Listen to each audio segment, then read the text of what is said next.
السلام عليكم ورحمة الله وبركاته.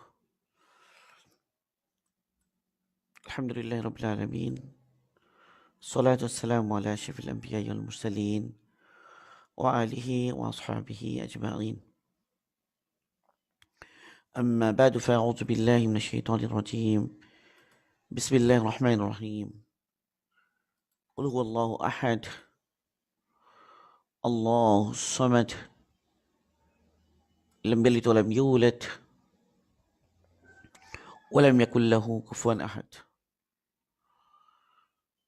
صدق الله المولانا العظيم.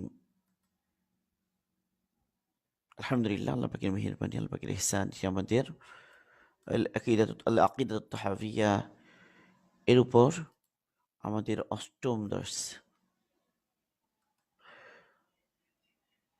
তো আমাদের আলোচনা চলছিল এখানে যে যখন আকল এবং নকলের মধ্যে বৈপরীত্য হয়, আকল বলতে যে মেধা বা যুক্তি বা মানুষের যে কোনো একটা বিষয়ে সিদ্ধান্ত নেওয়ার একটা যে যোগ্যতা, আর আরেকটা হচ্ছে নকল। নকল মানে রিপোর্ট।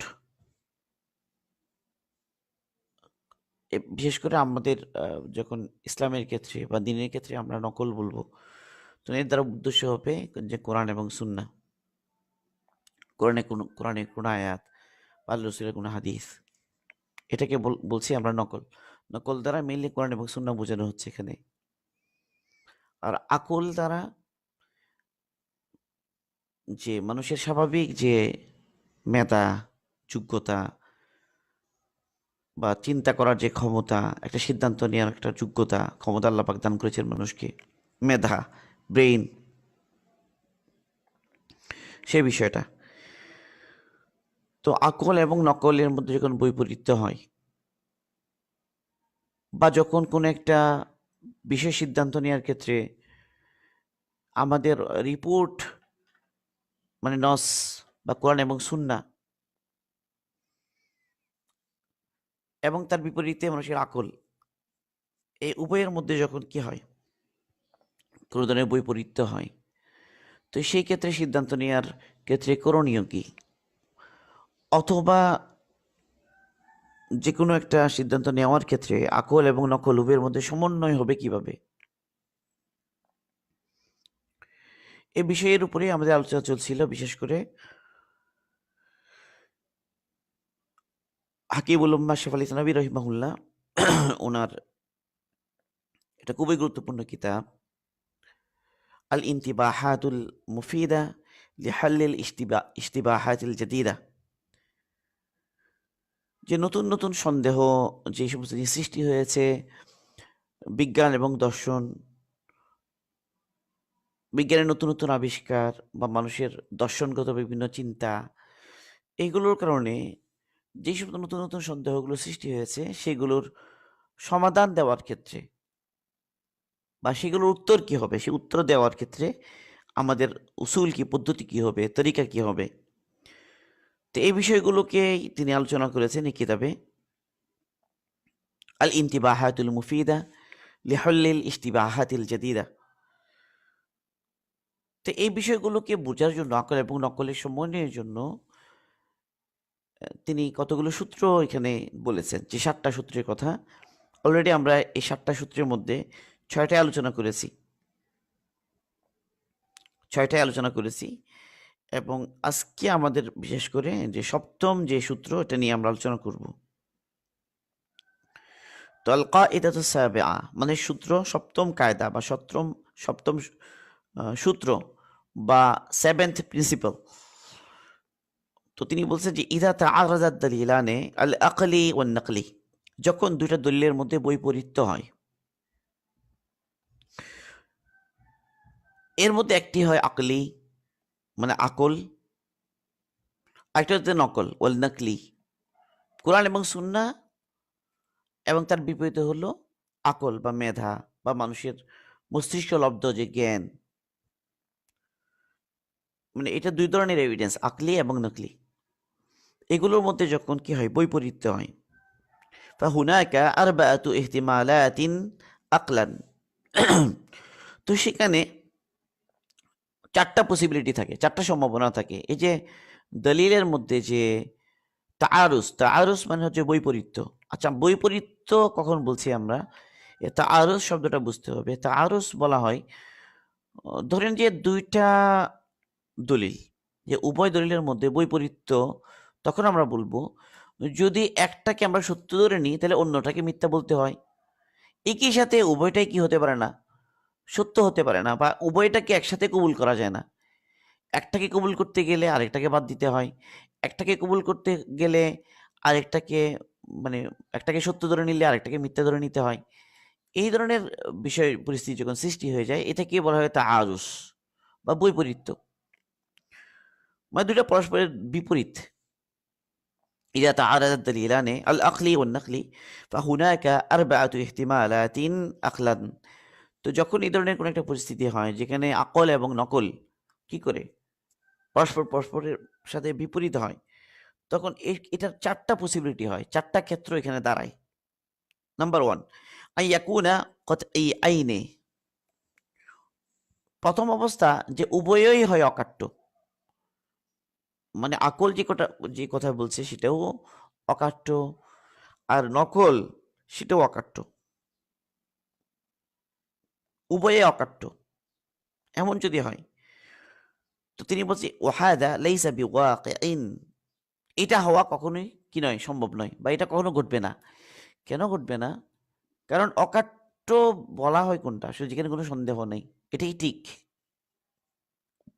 এমন যদি হয়, তাহলে এই ক্ষেত্রে সত্য কখনো কি হয় না? বিপরীত হয় না। সত্য যেটা, এটা সবসময় এগিয়ে হয়। এটার মধ্যে বৈপরীত্য সাধারণত আসে না।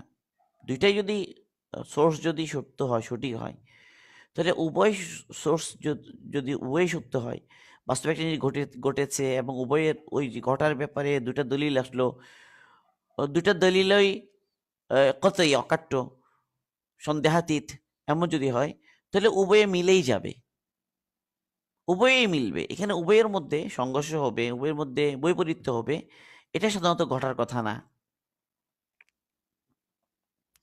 তাহলে উভয় দলিল যদি সন্দেহাতীতভাবে প্রমাণিত হয়, সন্দেহাতীতভাবে উভয়ই যদি সঠিক হয়, তাহলে উভয়েই কখনো একটার বিপরীত হতে পারে না। ইয আত-তাআরুযু বাইনা সাদিকাইনি মুহাল। কারণ ২ সত্যের মধ্যে বৈপরীত্য, এটা মুহাল, এটা অসম্ভব। তাহলে ১ নাম্বার গেল যে উভয়েই সন্দেহাতীতভাবে প্রতিষ্ঠিত। আকলি যেটা, এটাও সন্দেহাতীতভাবে প্রতিষ্ঠিত। নকলি যেটা, এটাও সন্দেহাতীতভাবে প্রতিষ্ঠিত। এমন যদি হয়, এবং ২ টাই সন্দেহাতীতভাবে সত্য, এমন যদি হয়, তাহলে এই ২ টার মধ্যে কখনোই কি হবে না? বৈপরীত্য থাকবে না। হতে পারে না সেটা। ২ নাম্বার পসিবিলিটি যেটা, আইয়াকুনা যান্নিআইনি, মানে উভয়ই হলো ধারণাপ্রসূত।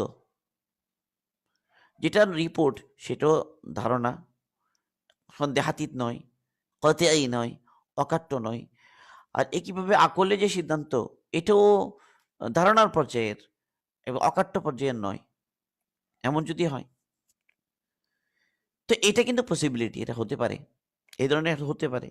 وحينئذ وإن كان هناك مجال الصرف عن الظاهر في كل منهما إلا أن نرجح الدليل النقلي على الدليل العقلي। এখানে قطعي না, এটা আসলে ছাপার ভুল।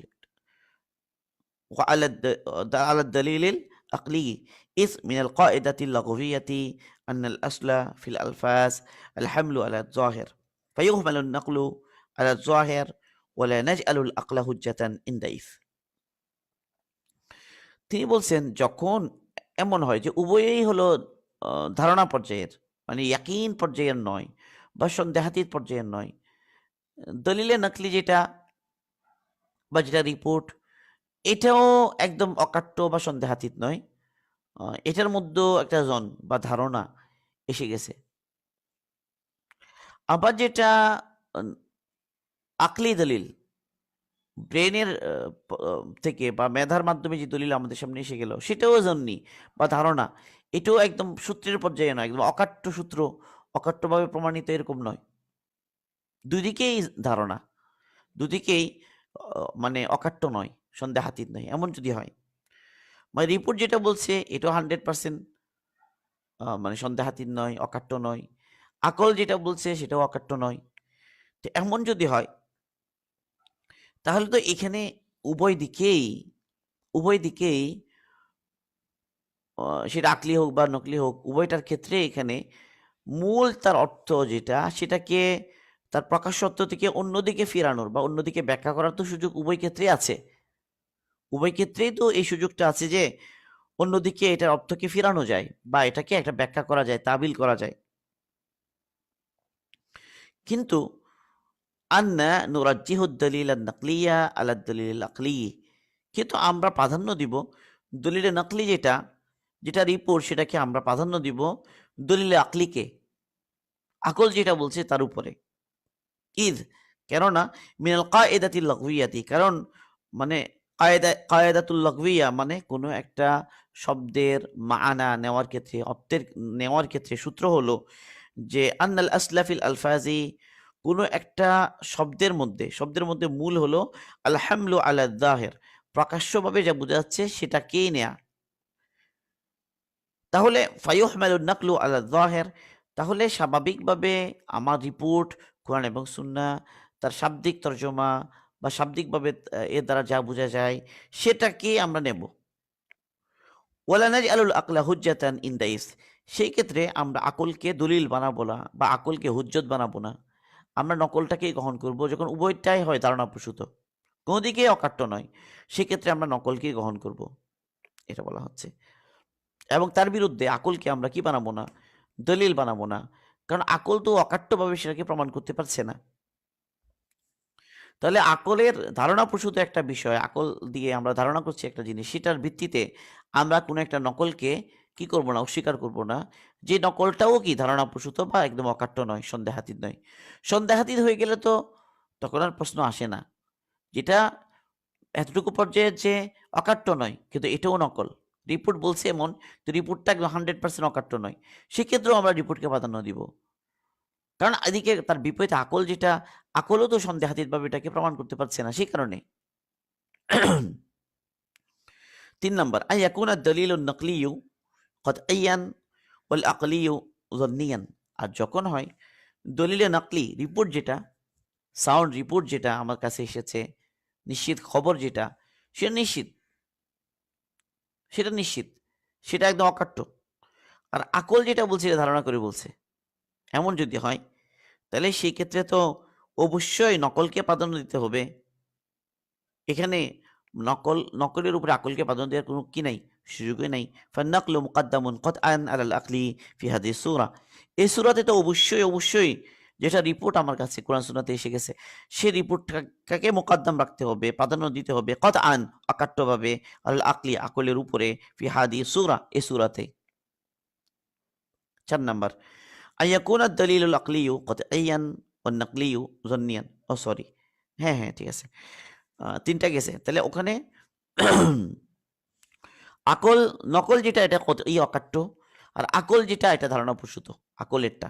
এমন যদি হয় তাহলে নকলকেই কি দিতে হবে, ফান্নাকলু মুকাদ্দামুন কতআন আল আকলি ফি হাদিস সূরা, কাজেই কোনো এটা সন্দেহ নাই যে অবশ্যই এখানে নকলকে প্রাধান্য দিতে হবে। ৪ নাম্বার, আইয়াকুনা দলিলুল আকলিয়্যু কতইয়ান ওয়ান নাকলিয়্যু যন্নিয়ান, আর যদি এমন হয় যে আকল যেটা বলছে এটা কতই অকাট্য, আর নকল আমার রিপোর্ট যেটা বলতেছে এখানে এটা ধারণাপ্রসূত, এটার মধ্যে ধারণার দখল আছে, কিন্তু আকলের যেটা মানে জন্যি বলতে এটা বোঝানো হচ্ছে আসলে নকল, এটা অকাট্যভাবে প্রমাণিত নয়, অকাট্য নয় সেটা। নকলের অকাট্য হওয়ার কি মানা এটা আমরা কিছুক্ষণ পরে বলছি, যে আমরা কখন বলবো যে এই রিপোর্টটা অকাট্য, কখন অকাট্য নয়, এই অকাট্য হওয়াটা কোন দিক দিয়ে, অকাট্য হওয়া না হওয়ার বিষয়টা কোন দিক দিয়ে, এটা আমরা কিছুক্ষণ পরে বলছি। এখানে এখানে একটু ইশারা করা হয়েছে, সেখানে সাওয়াউন কায়না ফিস সুবুত আও ফিদ দালালা, এই যে আমরা নকল যেটা এটাকে জন্নি বলছি বা অকাট্য নয় বলছি, বা এখানে ধারণার একটা দখল এসে গেছে বলছি, এটা কোন ক্ষেত্রে? একটা হলো চাই সে সুবুতের ক্ষেত্রে হোক, সুবুত মানে হলো মানে এটা আসলেই আল্লাহ পাকের কালাম কিনা, আল্লাহ পাকের কথা কিনা, বা এটা আসলেই রসুলের কথা কিনা, এই ব্যাপারে এটা অকাট্য নয়, এটা হলো সুবুত। আও ফি দালালা, দালালা মানে হলো যে সেটা তো আল্লাহ এবং আল্লাহর কথা বা রসুলের কথা, এটাও কাট্য, কিন্তু এই কথাটা দ্বারা আল্লাহ পাক এটিই বুঝাতে চেয়েছেন, এটা অকাট্য নয়, বা রসুল এটাই বুঝাতে চেয়েছেন, এটা অকাট্য নয়। মানে কি বুঝাচ্ছে ওই নকল দ্বারা আমরা কি বুঝবো, বুঝার ক্ষেত্রে অকাট্য নয়। একটা হলো এটা সাহাবেদ হওয়ার ক্ষেত্রে আল্লাহর কথা কিনা রসুলের কথা কিনা সেক্ষেত্রে অকাট্য নয়। তার বিপরীতে আরেকটা হলো দালালা, এটার অর্থ বোঝার ক্ষেত্রে অকাট্য নয়। এটা দুইটার সুরত হতে পারে। এটা হতে পারে সুবুতের দিক দিয়ে, হতে পারে এটা দালালাতের দিক দিয়ে। এটা আমরা কি আরো স্পষ্ট করবো ইনশাআল্লাহ সামনে। তো ফায়ুকদ্দামু হিনা ইয আদ-দালিলুল আকলিয়্যু ওয়া ইয়াজিবু আত-তা'বিল ফি নাকলি। এমন যদি হয় তাহলে সেই ক্ষেত্রে দলিল আকলি যেটা, এটা যেহেতু সন্দেহাতীতভাবে প্রমাণিত, এখানে কোনো আর জনের কোনো ইয়া নাই, ধারণার কোনো দখল নাই, এটা একদম অকাট্যভাবে প্রমাণিত হয়ে যাচ্ছে আকল দ্বারা। এমন যদি হয় সেক্ষেত্রে আকলেরটাকেই কি রাখতে হবে, অগ্রণ রাখতে হবে, এবং নকল যেটা ওটাকে তাবিল করতে হবে, কারণ ওটা তো কিনা অকাট্য নয় সেই জন্য। তো ফাহাদা হুয়াল মাউদে আল ওয়াহিদ আল্লাযী তুকদ্দামু ফীহি আদ-দিরায়াতু আলা আর-রিওয়ায়া ফালা ইউ'মালু বিযালিক ফি জামিইল মাওয়াদিহ। তিনি বলছেন যে এটা একমাত্র ক্ষেত্র যেই ক্ষেত্রে দেরায়া মানে আকল যেটা, আকল মানে দলিলে এভিডেন্স যেটা কি আকলের মাধ্যমে, সেটাকে কি দিতে হবে, প্রাধান্য সামনে দিতে হবে বা আগে রাখতে হবে দলিলের উপরে বা দলিলের নকলির উপরে, রেওয়ায়তের উপরে। ফালা ইউমালু বিযালিক ফি জামিল মাওয়াদে, কিন্তু অন্য সব ক্ষেত্রেই এটার উপর আমল করা যাবে না, কেবলমাত্র ৩ নম্বর ক্ষেত্রেই এটার উপর আমল করা যাবে। তাই ৪টা সিচুয়েশন, এটা ইংরেজিতে আবার এখানে লেখা হয়েছে। Only 4 situations are rationally possible in which there can be a contradiction between rational argument and argument based on report. Rational argument বলতে বোঝাচ্ছে যে আকলি দলিল, আর আর্গুমেন্ট বেসড অন রিপোর্ট এটা বলা হচ্ছে নকলি রিপোর্ট, নকলি দলিল। তো এই আকলি দলিল এবং নকলি দলিলের মধ্যে যখন কি হয়, তারুজ হয়, তখন ৪টা পসিবিলিটি, একই কথাগুলি। Both the argument should be final and conclusive. দুটাই দুটা আর্গুমেন্ট, দুটা যুক্তি কি, দুটা দলিলেই হলো ফাইনাল অ্যান্ড কনক্লুসিভ। তো এটা সাধারণত হয় না। Such a situation cannot exist as it is impossible for two truths to contradict each other. কারণ দুইটা সত্য পরস্পরের বিপরীত হবে, এটা অসম্ভব। সে কারণে number 2, both should be approximate. দুইটাই হলো অ্যাপ্রক্সিমেট, ধারণা প্রসূত। আমরা একটা অ্যাপ্রক্সিমেশনের মাধ্যমে আমরা সিদ্ধান্ত নিচ্ছি দুইটার ক্ষেত্রে। Although in this situation there is room for reconciling the two arguments by turning them away from the literal sense and giving them some other interpretation, yet according to the regular rule of human language that the basic sense in all words is the literal and apparent one. তো এক্ষেত্রে ওই আগের কথাটাই, যখন দুইটা দলিলে হয় approximate, অ্যাপ্রক্সিমেটিভ যদি হয়, ধারণা প্রসূত হয়, কোনোটাই অকাট্য নয়, কোনোটাই ফাইনাল নয়, কনক্লুসিভ নয়, এমন যদি হয়, সেই ক্ষেত্রে তো আমরা উভয়টাকেই তার মূল অর্থ থেকে অন্যদিকে আমরা ঘোরাতে পারি। এটার পসিবিলিটি তো দুটার ক্ষেত্রেই আছে। কিন্তু স্বাভাবিক মানুষের ভাষাগত যে ফর্মুলা, মানে কোনো একটা ভাষার অর্থ নেওয়ার ক্ষেত্রে যে কায়দা বা সূত্র স্বাভাবিক, সেটা হচ্ছে যে স্বাভাবিকভাবে বেসিক সেন্স যেটা মানে অ্যাপারেন্ট বা লিটারাল, তো সেটাই সাধারণত কি হয়, ওই মানে আমরা সাধারণত according to regular rule of human language that the basic sense in all words is the literal and apparent one, we would take the report in its literal sense. মানে স্বাভাবিকভাবে যেটা এটার মানা যেটা বোঝায়, রিপোর্টটা সে বানা থেকে আমরা নিব, would not consider the connotation of the rational argument as valid. সেক্ষেত্রে আমরা রেশনাল আর্গুমেন্ট যেটা, যুক্তি যেটা বা আকলের যে সিদ্ধান্ত, এটাকে আমরা ভ্যালিড মনে করব না, কারণ উভয়ই তো ধারণা প্রসূত। The argument based on report should be final, while the rational argument should be approximate. আর যদি এমন হয় যে রিপোর্টটা ফাইনাল বা কনক্লুসিভ, আর যেটা আকলের যে যুক্তি বা আকলের যে সিদ্ধান্ত সেটা অ্যাপ্রক্সিমেটিভ, এমন যদি হয়, সেক্ষেত্রে তো স্বাভাবিকভাবেই যেটা নকলি দলিল যেটা, যেটা রিপোর্ট যেটা, সেটাকেই কি দিতে হবে, প্রাধান্য দিতে হবে, যেহেতু সেটা final and conclusive. 4 number, the rational argument should be final, while the argument based on report should be approximate. আর যখন এমন হয় যে রেশনাল আর্গুমেন্ট যেটা এটা ফাইনাল, আকল যেটা বলছে সেটা কনক্লুসিভ, আর রিপোর্ট যেটা এটা অ্যাপ্রক্সিমেট বা সেটা হচ্ছে যে জন্নি বা অকাট্য নয়, সেক্ষেত্রে তো মানে আমরা রেশনাল আর্গুমেন্টটাকে প্রাধান্য দিতে বাধ্য। তো মাত্র একটা ক্ষেত্র আছে যেখানে আমাদেরকে কি দিতে হবে? এই রেশনাল আর্গুমেন্টটাকে প্রাধান্য দিতে হবে, সে ৪ নাম্বার। বাকি ৩ ক্ষেত্রেই আমাদেরকে রিপোর্টকেই প্রাধান্য দিতে হবে। এই হলো সাধারণত নিয়ম। এখন এই বিষয়গুলো একটা উদাহরণ সাথে আমাদের বুঝতে হবে। এই বিষয়গুলোকে একটু উদাহরণের সাথে আমাদের বুঝতে হবে, দলিলের সাথে বুঝতে হবে। তাহলে আমাদের এখানে বৈপরীত্য হলো কিসের মাঝে? আকল এবং নকলের মাঝে। একদিকে আকল আর একদিকে নকল। আকল ভার্সাস নকল এমন যদি হয়। তো এটা ৪ টা পসিবিলিটি। এক বলা হচ্ছে উভয়ে অকাট্য। উভয়টিই অকাট্য। উভয়টি অকাট্য এটা হওয়া সম্ভব বলছেন। কারণ ধরেন আকল যেটা, আকলেরটা হলো অকাট্য কিরকম? একে, একে ২ হয় এরকম। ১+১=২। এটা যেমন অকাট্য, এটা আকলের অকাট্য। আরেকটা নকলের অকাট্য। তো এটা কখনো কি হয় না? বিপরীত হয় না। কারণ ২ টা সত্য একসাথে পরস্পরের বিপরীত হয় না। এই কারণে একটা সিচুয়েশন হলো উভয়টি অকাট্য। ২ নম্বর সিচুয়েশন যেটা, সে হলো নকলটা ওটা নকল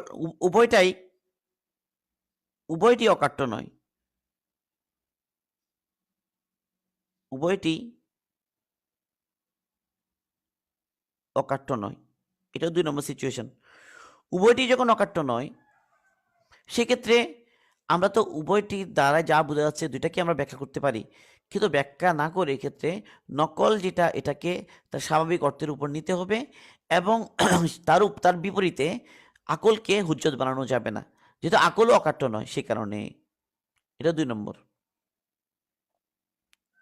এই ২ টা। তারপর ৩ নাম্বার হলো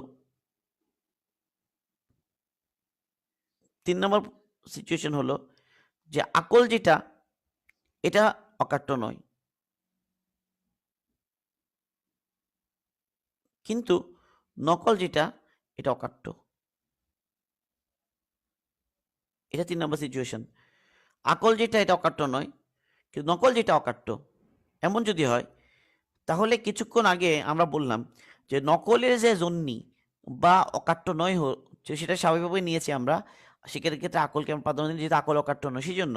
তো এই ক্ষেত্রে নকল যেটা অকাট্য সেটাকে প্রাধান্য দিতে হবে। এখানে আকল অকাট্য এটাকে নেয়া যাবে না। এটা নেয়া যাবে না। মানে নকলের অকাট্যের বিপরীতে। এটা ৩ নাম্বার সিচুয়েশন। ৪ নাম্বার সিচুয়েশন হলো আকল যেটা অকাট্য আর নকল যেটা এটা অকাট্য নয়।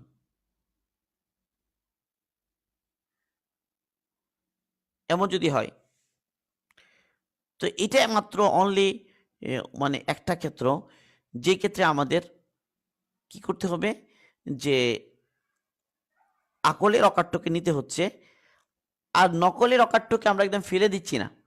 আমরা সেটাকে কি করছি সেটাকে আমরা ব্যাখ্যা করছি। এটাকে আমরা ব্যাখ্যা করে দিচ্ছি। এটাকে আমরা ব্যাখ্যা করছি। তাহলে এই হলো ৪ টা ক্ষেত্র।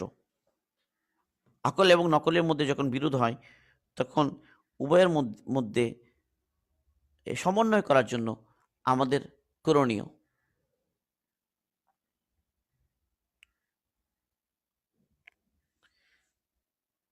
এই ৪ টা সিচুয়েশন।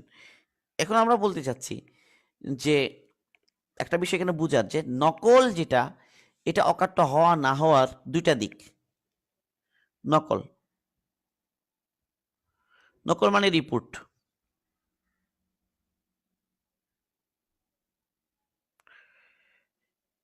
নকল বা রিপোর্ট যেটা কোরআন এবং সুন্নাহ যেটা সেটা অকাট্য হওয়ার ২ টা দিক।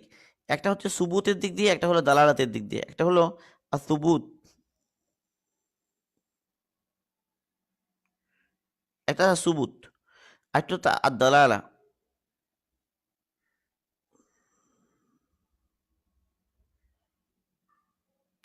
সুবুত এবং দালালাত।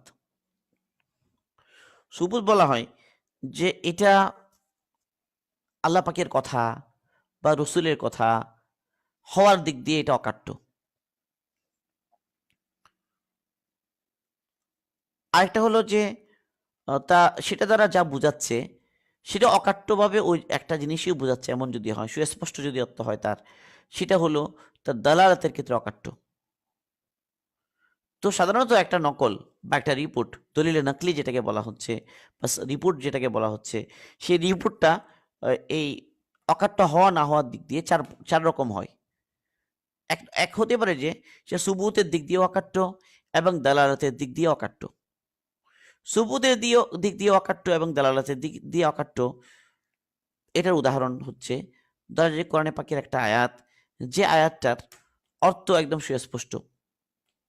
কোরআনে পাকের আয়াত বা হাদিসে মুতাওয়াতির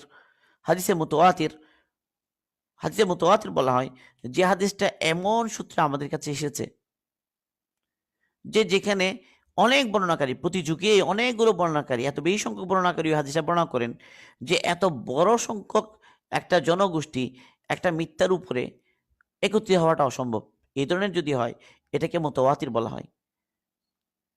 যেমন ধরা যাক যে ফজরের নামাজ 2 রাকাত, জোহরের নামাজ 4 রাকাত ফরজ, আসরের নামাজ 4 রাকাত ফরজ, মাগরিবের নামাজ 3 রাকাত ফরজ। একইভাবে ধরেন এশার নামাজ 4 রাকাত ফরজ। এই যে ফরজের যে সংখ্যাগুলো, তো রাসূল সাল্লাল্লাহু আলাইহি ওয়াসাল্লাম এভাবে আদায় করেছেন এগুলো, এবং সাহাবারা যারা সাহাবী রাসূলের পিছনে নামাজ পড়েছেন তারা রাসূলকে এভাবেই পড়তে দেখেছেন। পরবর্তীওয়ালারা সাহাবাদেরকে এভাবেই পড়তে দেখেছেন। তো এইভাবে রাসূলের জামানা থেকে এই পর্যন্ত এত বেশি মানুষ থেকে এটা প্রমাণিত যে ফজরের নামাজ 2 রাকাত, জোহরের নামাজ 4 রাকাত ফরজ আরকি, আসরের নামাজ 4 রাকাত ফরজ, মাগরিবের নামাজ 3 রাকাত ফরজ। এই যে রাকাতের সংখ্যাগুলো, তো আপনি কোরআনের একটা আয়াতের মধ্যে আপনি ফজরের নামাজ 2 রাকাত, আসরের নামাজ 4 রাকাত ফরজ, জোহরের নামাজ 4 রাকাত ফরজ, এটা কোরআনের কোনো একটা আয়াত পেশ করতে আপনি পারবেন না। কিন্তু আমরা বলছি যে না, এটা কতই অকাট্যভাবেই প্রমাণিত যে ফজরের ফরজ 2 রাকাতই, জোহরের ফরজ 4 রাকাতই, আসরের ফরজ 4 রাকাতই। এটা কিভাবে? এটা মুতাওয়াতিরের মাধ্যমে। মানে সাহাবারা রাসূলকে এভাবে দেখেছেন, অনেক সাহাবী তারা সবাইকে রাসূলকে এমনই দেখেছেন, এর ব্যতিক্রম দেখেননি। এরপরে তাবেঈগণ সাহাবাদেরকে এভাবেই দেখেছেন। এবার প্রত্যেক যুগে যুগেই এটা অসংখ্য জন এটা এভাবেই দেখেছেন এবং এভাবেই তারা রেওয়ায়েত করেছেন, বর্ণনা করেছেন পরবর্তীতে। তো এটাকে বলা হয় মুতাওয়াতির। তাহলে এইটার সুবুতটা অকাট্য মুতাওয়াতির হওয়ার কারণে, এবং তার মানাটাও সুস্পষ্ট। এখানে মান আরেকটা নেয়ার কোনো সুযোগ নাই। আ যেহেতু তো এখানে সুবুত এবং দালালা ২ টাই অকাট্য। তো কোরআনের একটা আয়াত যেটার সুবুত অকাট্য, মানে যে আল্লাহ পাকের কালাম, এটা নিয়ে কোনো সন্দেহ নেই। কারণ কোরআন আমাদের কাছে মুতাওয়াতির ভাবেই পৌঁছেছে। রাসূল সাল্লাল্লাহু আলাইহি ওয়াসাল্লাম থেকে সাহাবারা শুনেছেন, অসংখ্য সাহাবা, তাদের থেকে তাবেঈগণ শুনেছেন। এবারে কোরআন যে আমাদের কাছে এসেছে এটা মুতাওয়াতির সনদে এসেছে। মুতাওয়াতির ধারাবাহিক সনদ। মানে এখানে অসংখ্য বর্ণনাকারী, অসংখ্য হাফেজে কোরআন। কোরআন ওইভাবে আমাদের কাছে এসেছে। এটা আল্লাহর কালাম। এটা আমাদের কাছে কি নাই? কোনো সন্দেহ নাই। তো এটা সুবুত, এটা অকাট্য। যেমন তাওরীত এবং ইনজিল পরবর্তীতে কি হয়ে গিয়েছে? বিকৃত হয়ে গিয়েছে। তো পরবর্তীতে দেখা যাচ্ছে যে এদের মধ্যে অনেক গরমিল। মানে বাইবেলের যা কপি আছে বা অন্য অ যেগুলো তৌরিত নামে জানালো হচ্ছে, তো ওগুলো সুবুত অকাট্য নয়। কারণ সেগুলো ১ম দিকে যদিও বা আল্লাহ পাকের কালামই ছিল, কিন্তু সেগুলো ওইভাবে সংরক্ষণ হয়নি এবং এগুলোর মধ্যে তারা বেশকম করেছে। বেশকম যে করেছে এটা শত, শত গোঁজামিল এখনো কি প্রমাণিত, এখনো প্রতিষ্ঠিত। তো আল্লাহর কালাম কোরআন, এটা আল্লাহ পাকের কালাম হওয়ার ক্ষেত্রে এবং সেটা আমাদের কাছে পৌঁছার ক্ষেত্রে এই ধরনের কোনো সন্দেহ নাই। বরং এটা অকাট্যভাবেই আমরা বলতে পারি এটা আল্লাহ পাকের কালামই। তো কোরআনের কোনো একটা আয়াত, যেমন ধরা যে সূরা ইখলাস। তো সূরা ইখলাসের মধ্যে আমরা যখন বলব যে কুল হুয়াল্লাহু আহাদ, আমরা যখন বলব কুল হুয়াল্লাহু আহাদ, আমরা বলব, কিংবা আমরা যখন বলব যে আল্লাহুস সামাদ, আল্লাহুস সামাদ, তো লাম ইয়ালিদ ওয়া লাম ইউলাদ ওয়া লাম ইউলাদ ওয়া লাম ইয়াকুল লাহু কুফুয়ান আহাদ। সূরা ইখলাস ধরলাম। তো সূরা ইখলাসের মধ্যে এখানে কুল হুয়াল্লাহু আহাদ, যে আপনি বলুন আল্লাহ এক ও অদ্বিতীয়। তো এটার মানা, এই আহাদের মানা সবাই অদ্বিতীয় মনে করবে, এটার অন্য কোনো মানা আর কেউ নিবে না। আল্লাহ সমাদ, আল্লাহ পাক অমুখাপেক্ষী, এটার অর্থ সবাই একই রকমই বুঝবে। লাম ইয়ালিদ ওয়া লাম ইউলাদ, আল্লাহ পাক কাউকে জন্ম দেননি এবং আল্লাহ পাক কারো কাছ থেকে জন্ম নেননি, এইগুলোর অর্থ সবাই একই রকমই বুঝবে। তো বুঝার ক্ষেত্রে একই রকম, এখানে কেউ আরেকটা বুঝবে না। এটাকে বলা হচ্ছে কতঈ দালালা, মানে অকাট্যভাবে এটার মানা এটাই, তার অর্থের মধ্যে মানে অন্য কিছু হওয়ার সম্ভাবনা নাই। তাহলে একটা নকলি দলিল বা একটা রিপোর্ট যেটা অকাট্যভাবে প্রমাণিত হচ্ছে, ওটা হচ্ছে সেটা আল্লাহ পাকের কালাম, কোরআন পাকের কোনো একটা আয়াত, অথবা আল্লাহ রাসূলের এমন হাদিস যে হাদিসে মুতাওয়াতির। মোতাওয়াতির হওয়ার কারণে এত অধিক সংখ্যক সাহাবী এটা বর্ণনা করেছেন এবং পরবর্তী যুগে কত অধিক সংখ্যক বর্ণনা করেছেন যে এতগুলো লোকের একটা মিথ্যার উপরে একত্রিত হওয়া অসম্ভব। এটাকে বলা মোতাওয়াতির। তো এরকম যদি হাদিসে মোতাওয়াতির হয়, কিংবা যদি সেটা হয় যে কোরআনের আয়াত, তো যে তার যে সুবুত যেটা, এটা অকাট্য। আবার সেটার তার অর্থ যদি সুস্পষ্ট হয়, যেমন বললাম যে নামাজের রাকাত সংখ্যা, এটা মোতাওয়াতির ভাবে আমাদের কাছে পৌঁছেছে এবং সেটা সবাই কি বুঝি আমরা, এটা দ্বিতীয় আরেকটা বোঝার সম্ভাবনা নাই। তো দালালা যেটা, এটা দ্বারা কি বুঝায়, এটাও অকাট্য। এবং তার সুবুত, এটা যে রসুলের থেকে আমাদের কাছে এভাবে প্রমাণিত, এটাও কি অকাট্য। কাজেই সেটা কতঈউ সুবুত এবং কতঈউ দালালা, মানে সুবুত এটা যে রসুলেরই কথা বা রসুলের তরফ থেকে এসেছে বা আল্লাহ পাকের এই যে কালাম, এটা আল্লাহ পাকের কালাম হওয়ার ব্যাপারে কোনো সন্দেহ নাই, এটা হলো সন্দেহাতীতভাবে প্রমাণিত। একইভাবে সেটার অর্থ মানা, তার দ্বারা কি উদ্দেশ্য, যেমন আমরা কুল হুয়াল্লাহু আহাদের ক্ষেত্রে বলছি, আল্লাহুস সামাদ লাম ইয়ালিদ ওয়া লাম ইউলাদ, এই কথা বলছি যে সূরা ইখলাসের যে অর্থ আমাদের কাছে আছে, আমরা সূরা ইখলাস পড়লে আমরা যা বুঝি সেটার মানাটাও কি দালালাত, যে দালালাত যেটা, এটা অকাট্য, সবাই একই বুঝবে। এটা হলো কতঈউ সুবুত, কতঈউ দালালা। কোন ক্ষেত্রে এমন হতে পারে যে এটা কোরআনের আয়াত, এটা সন্দেহ নেই, কিন্তু তার অর্থ কি সেটা নিয়ে কি হয়ে গিয়েছে, ইখতিলাফ হয়ে গিয়েছে। তার অর্থ সবাই একই বুঝবে না, অর্থ ভিন্ন ভিন্ন। তো এক্ষেত্রে সুবুত যেটা, এটা অকাট্য, কিন্তু তার দালালাত যেটা অকাট্য নয়, তার মানে সন্দেহাতীতভাবে এটাই এটার মানা, এটা নির্দিষ্ট নয়। মানে একাধিক অর্থ হওয়ার মানে পসিবিলিটি আছে, বা একাধিক অর্থ হতে পারে একই আয়াতের, এমন যদি হয়ে যায়, তো সেই ক্ষেত্রে সেটাকে কি ধরা হবে না, মানে সুবুত অকাট্য কিন্তু দালালাত অকাট্য নয়। তো দালালাত অকাট্য না হওয়ার কারণে দলিলটা আর অকাট্য রইল না, কারণ একদিক দিয়ে তো সে কি হয়ে গেল, জন্নি হয়ে গেল। ৩ নাম্বার হলো সুবুতটা অকাট্য নয়, সুবুতটা হলো জন্নি। যেমন রাসূল সাল্লাল্লাহু আলাইহি ওয়াসাল্লামের কোন একটা হাদিস মাত্র একজন রাবী বর্ণনা করেছেন, এমন যদি হয়, কবরে ওয়াহিদ যেটা বলা হয়, তো কবরে ওয়াহিদ একজনই বর্ণনা করেছে, এটা মুতাওয়াতির নয়, অনেকে বর্ণনা করেছেন এমন নয়। তো সেই ক্ষেত্রে কি হয়ে গেছে, কবরে ওয়াহিদ, এটা সুবুতটা হয়ে গেছে জন্নি। আর তার মানাটা আবার সুস্পষ্ট হতে পারে। মানা কি, অর্থ, এটা সুস্পষ্ট, এটা একটা জিনিসই বোঝাচ্ছে। তো এটা হলো জন্নি ও সুবুত কতঈ দালালা। আর ৪ নাম্বার হতে পারে এমন জন্নি ও সুবুত, জন্নি ও দালালা, মানে এটা যে রসুলেরই কথা, এটা অকাট্য নয়, আবার এটার মানাও একই নয়, একাধিক হতে হওয়ার পসিবিলিটি, এমন যদি হয়ে যায় সে বলা হবে জন্নি ও সুবুত, জন্নি ও দালালা। তাহলে নকল যেটা, মানে রিপোর্ট যেটা, কোরআনের আয়াত অথবা হাদিস, এগুলোরও কি চার ধরনের হতে পারে, কতঈ সুবুত, কতঈ দালালা, কতঈ সুবুত, জন্নি ও দালালা, জন্নি ও সুবুত, কতঈ দালালা। মানে তার তার সুবুতটা কি জন্যি, এটা কি আল্লাহর কথা বা রসুলের কথা কিনা, এটা 100% কনফার্ম না, ফাইনাল না। এখানে কিছুটা কি জন বা ধারণার একটা পসিবিলিটি আছে, কিন্তু অর্থটা সুস্পষ্ট, অর্থের দালালটা সুস্পষ্ট, এমনও হতে পারে। তাহলে এরকম ৪টা ক্ষেত্র হতে পারে। তো ফুকাহা যারা, যারা উসুল, যারা উসুল উসুলবিদ যারা, তো তারা কি করেছেন যে কোনটা দ্বারা কি সাবেত হবে, কোনটা দ্বারা ফরজ সাবেত হয়, কোনটা দ্বারা ওয়াজিব সাবেত হয়, কোনটা দ্বারা সুন্নাহ সাবেত হয়, সুন্নাতে মুআক্কাদা সাবেত হয়, কোনটাতে সুন্নাতে জায়েদা সাবেত হয় বা মুস্তাহাব সাবেত হয়, এটা সাবেত করেন তারা। তো দলিলের ভিত্তিতে, দলিলের মানে শক্তির তারতম্য তারা দেখেন, এটা কি সন্দেহাতীতভাবে প্রমাণিত নাকি না, এই ধরনের ক্ষেত্র। তো এই হলো দলিল, মানে দলিলে নকলি, তার মধ্যে বিভিন্ন অবস্থা এসে যেতে পারে। আর আকলের মধ্যে অকাট্য হওয়া, মানে আকলের মধ্যে অকাট্য হওয়া না হওয়া, ২টা ক্ষেত্র হতে পারে। আকল অকাট্য মানে ওই যেমন একে একে ২, ২ এ ২ এ ৪, একই জিনিস একসাথে সাদা এবং একসাথে কালো হতে পারে না একই সাথে, যে এই ধরনের বিষয়গুলো মানে যেগুলো আকলের অকাট্য, আর কতগুলো হচ্ছে আকলের ধারণা। আকলের বিষয়টা ৩ রকম হতে পারে। আকলের বিষয়টা একটা হতে পারে যে একদম অকাট্য। আরেকটা হলে মানে এই শব্দগুলোকে আমি এভাবে লিখি, আরবিতে লিখি। একটা হলো আল ইয়াকিন,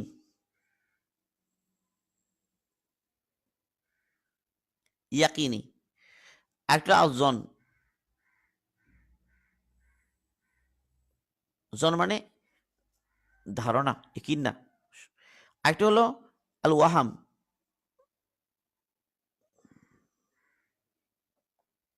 একটা হচ্ছে আল ওয়াহাম মানে খেয়াল। ওয়াহাম মানে এমন ধারণা যে ধারণাটাও কি তেমন মজবুত না। মানে একটা জাস্ট একটা সন্দেহ বা কি বলে যে ওয়াহাম বা খেয়াল, একটা খেয়ালি একটা, একে ওয়াহাম বলা হয়। তাহলে আকলের বিষয়টা হতে পারে যে ইয়াকিনি অথবা জন্নি অথবা ওয়াহামি। ওয়াহাম মানে যেমন ধরা যাক যে ডারউইনবাদ।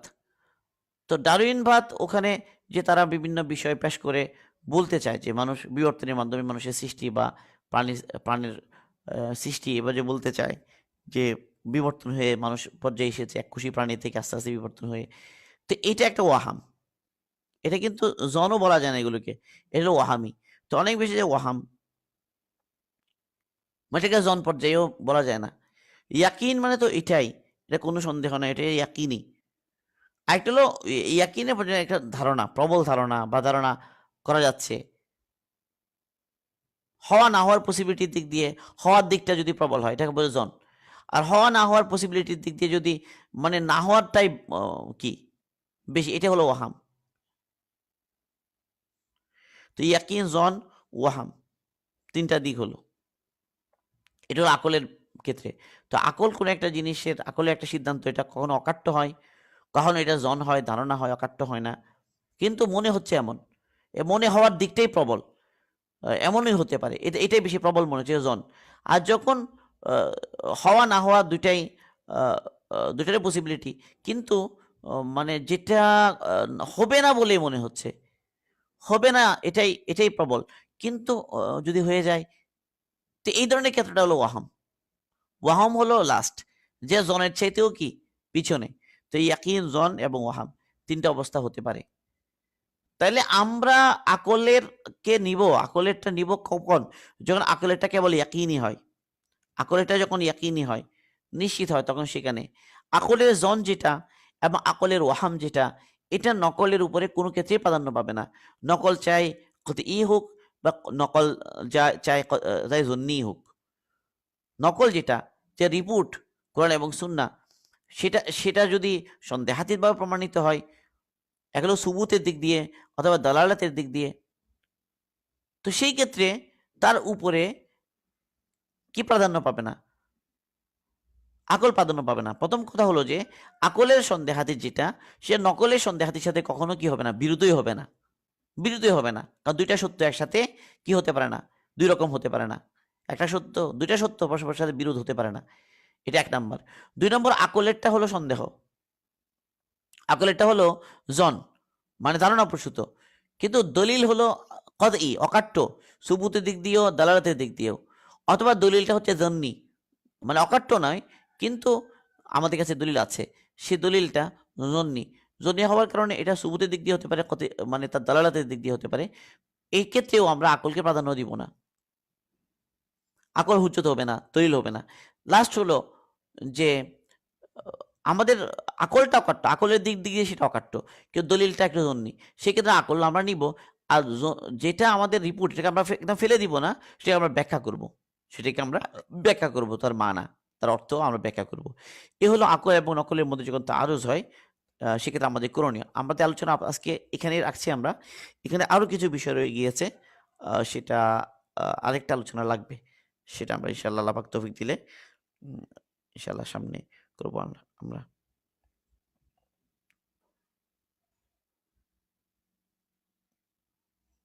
তাহলে আমাদের এখানে টোটাল যা কথা দাঁড়ালো যে আকল এবং নকল, ওনার এই ৪ টা সবগুলো কায়দায় মোটামুটি আলোচনা শেষ হয়ে গেল। আমরা ওনার যে কায়দাগুলোর কথা উনি বলেছেন সেগুলো আমরা আপাতত এখানে শেষ করলাম। এই ৭ টা কায়দা। তো এখানে আর কিছু কথা রয়ে যাবে, এগুলো সামনে আল্লাহ পাক তৌফিক দিলে আমরা বলব ইনশাআল্লাহ। সুবহানাল্লাহি ওয়া বিহামদিহি, সুবহানাকাল্লাহুম্মা বিহামদিকা, আশহাদু আল্লা ইলাহা ইল্লা আনতা আস্তাগফিরুকা ওয়া আতুবু ইলাইক।